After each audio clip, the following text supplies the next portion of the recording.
Hello, welcome to the Finding the Magic podcast. I'm with Elizabeth Morris today. She is a YA fantasy author, and the name of her series is Blood of the Beast. I'm so excited to learn more about that. Hi, Elizabeth. Hi, how are you? I'm great. How are you? I'm good. Good, good. Do you want to jump in and tell us about your series and your book? Okay. So my series is called Blood of the Beast series, and right now it consists of two that I've published right now. This is my first one, Tiger's Blood. And it's about, yeah, I got a professional cover designer to do that. But Tiger's Blood is about it's about a world full of creatures called Bloods, and they are half animal, half human shapeshifters. And there's one girl who discovers she's the rarest blood, which is the white tiger blood. And she goes on a quest to kill the man who murdered all of the tiger bloods. So that's the premise of the first book. And then this is my sequel to that one, Rise of the Rebels. And this is when they meet another tiger blood. So very cool. Yeah. And I'm working on the threequel. I call it the threequel because it's the third book.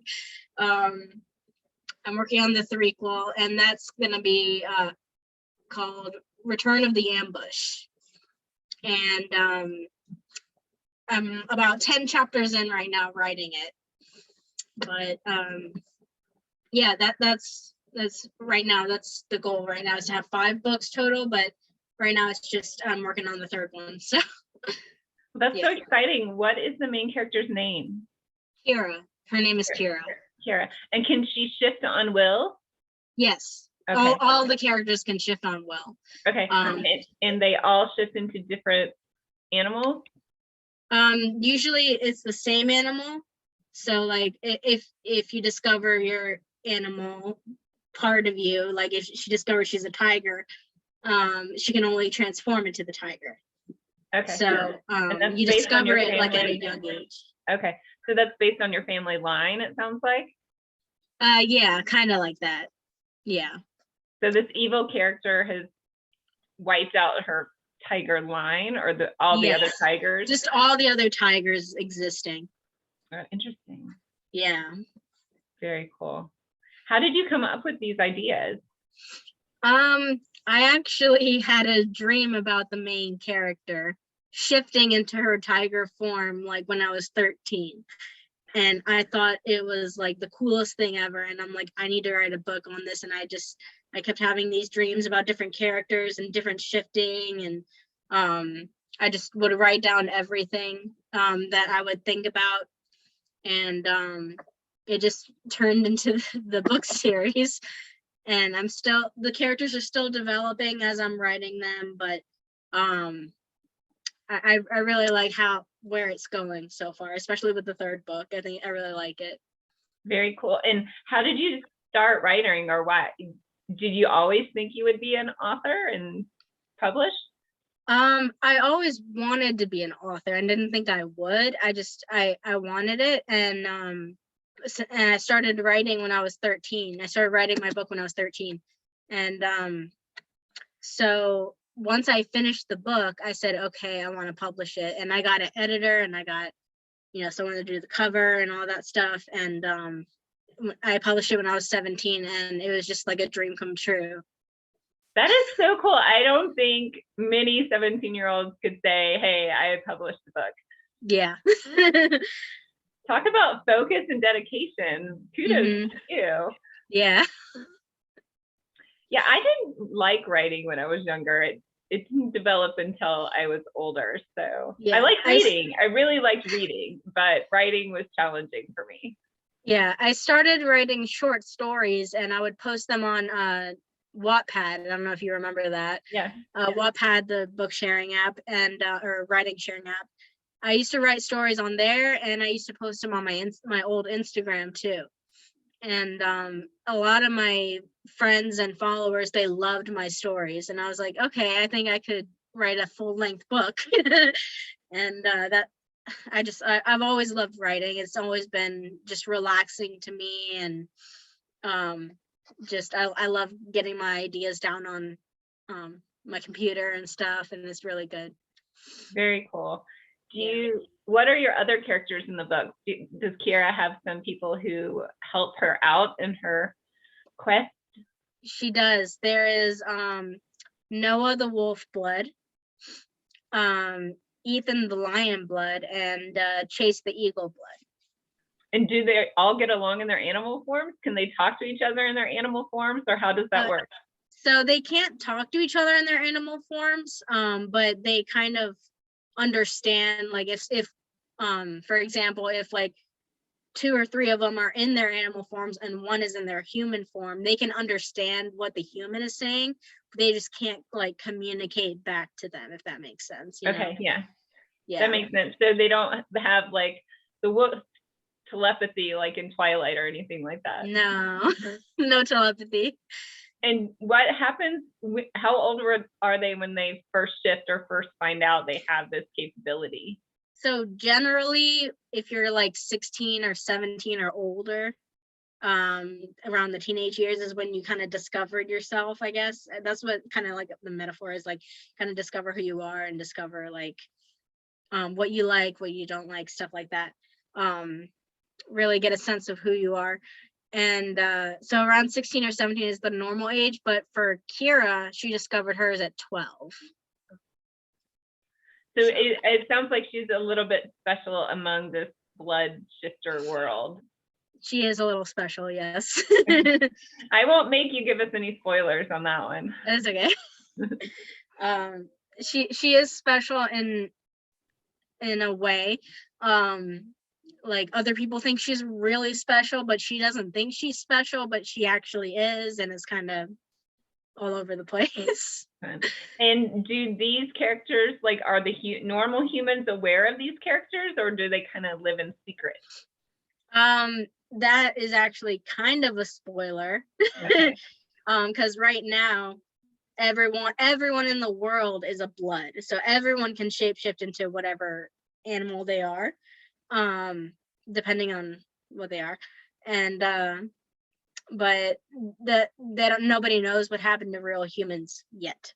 Oh, okay. So this is a bit of a dystopian, futuristic, as well. Like, yeah. Interesting. Do they have our modern technology?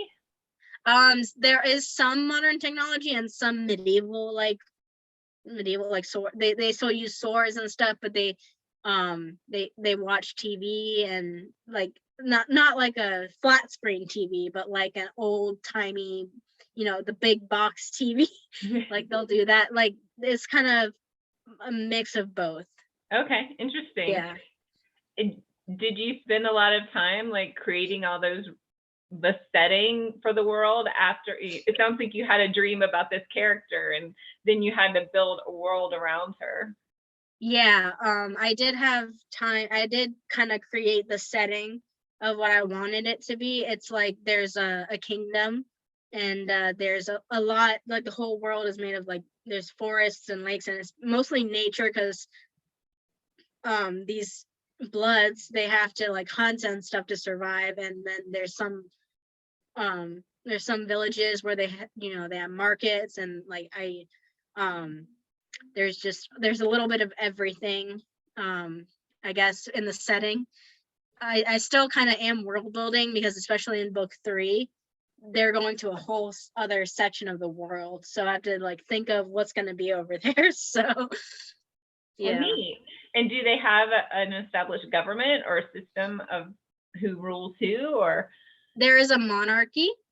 There is a king, and a lineage of kings and queens and stuff, but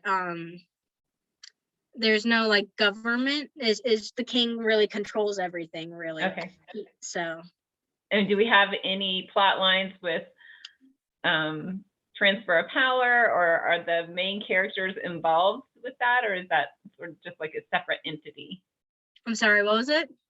Are the main characters, are they involved with the kings and queens, or are they? Yes. Okay. Yes, they are. Interesting. Mm-hmm. Very cool. This is a question I like to ask all of my authors. What do you want the reader to take away or experience when they're reading your books? So the big thing in my books is acceptance and friendship, and just, I guess I'm going to go back to acceptance for first. There's a lot of, I guess, racism, kind of, because there's different types of bloods, and like for example, the tiger bloods, nobody likes them. Everybody hates them, and they think they're evil, and they're kind of everyone in the kingdoms, and they're kind of brainwashed into thinking that tigers are the worst and they're evil and they want to destroy everything. But in like the main character sense, that's not true. And there's a lot of bickering and stuff like that between the tiger and other characters.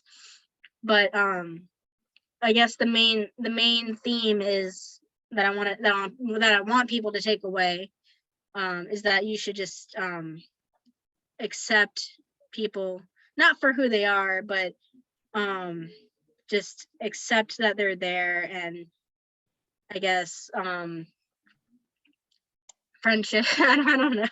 I'm trying to put this into words. No, that makes a lot of sense. I think fantasy books are a great way to illustrate a lot of those principles and in a safe space.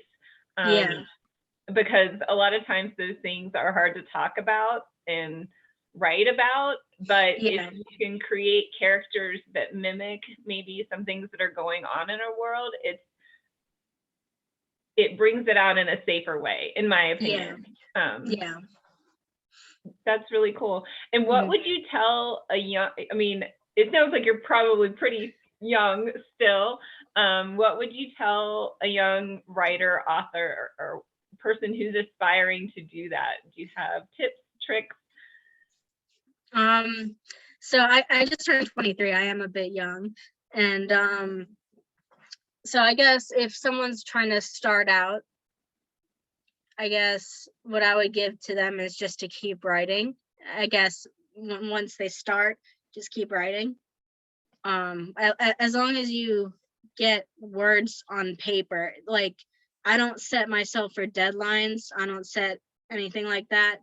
I feel like with deadlines, you're a bit pressured. So I just kind of go with the flow. And for new writers, I think even if you get 20 words or 2,000 words, just keep writing. Like, it doesn't matter. As long as you get it done, you'll feel accomplished. And as long as you just enjoy what you're writing. I feel like a lot of people don't enjoy writing when they're like starting a big project like this, and they feel like they get overwhelmed. That's why I say just take it a little bit at a time. Like yesterday, I wrote only like 200 words in my third book, but it ended my chapter, so it doesn't really matter. Like, as long as you're getting like mini goals accomplished, then you'll feel better. And did you take any classes in literature or writing?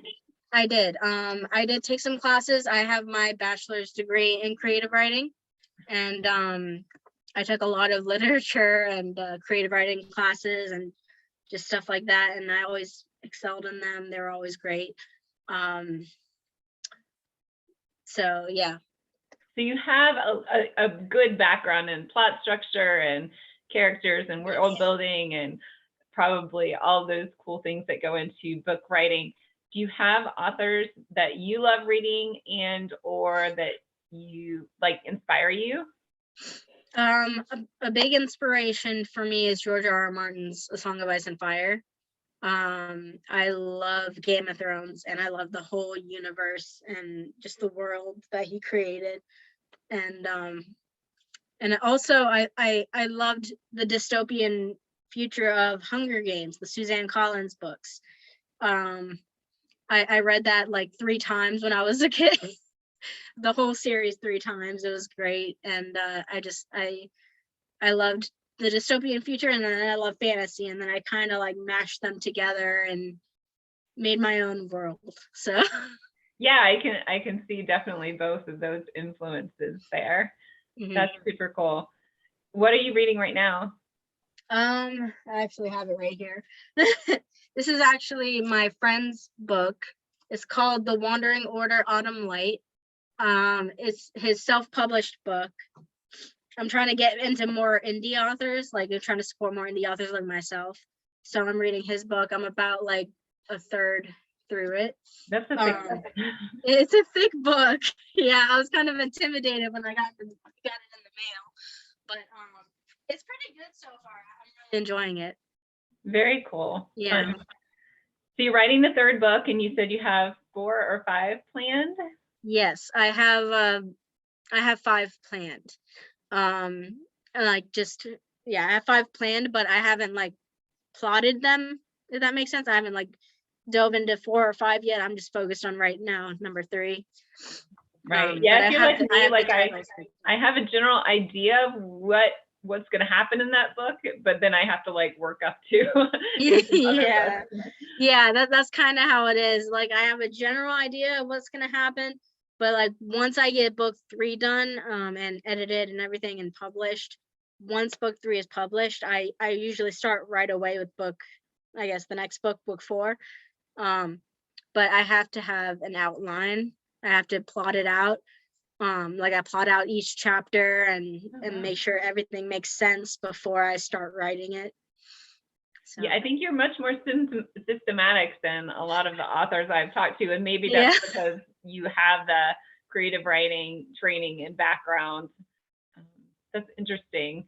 Yeah. I do a very rough outline, but definitely not chapter by chapter. So mine has to be chapter by chapter. Otherwise, I don't know what I'm doing. Like I have to keep myself organized on paper, or because it's not organized in your mind. It's never going to be organized in your mind, you know.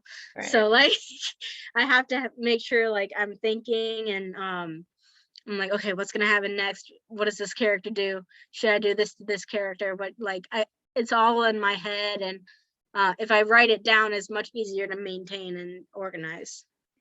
Those are some good tips.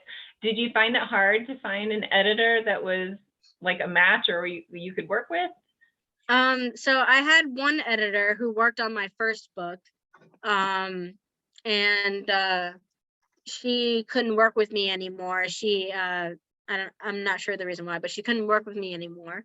So I found another editor on this website called Upwork, and that is such a great website to find people, because I found the guy who does my audiobook and my editor on there, and they are both fantastic.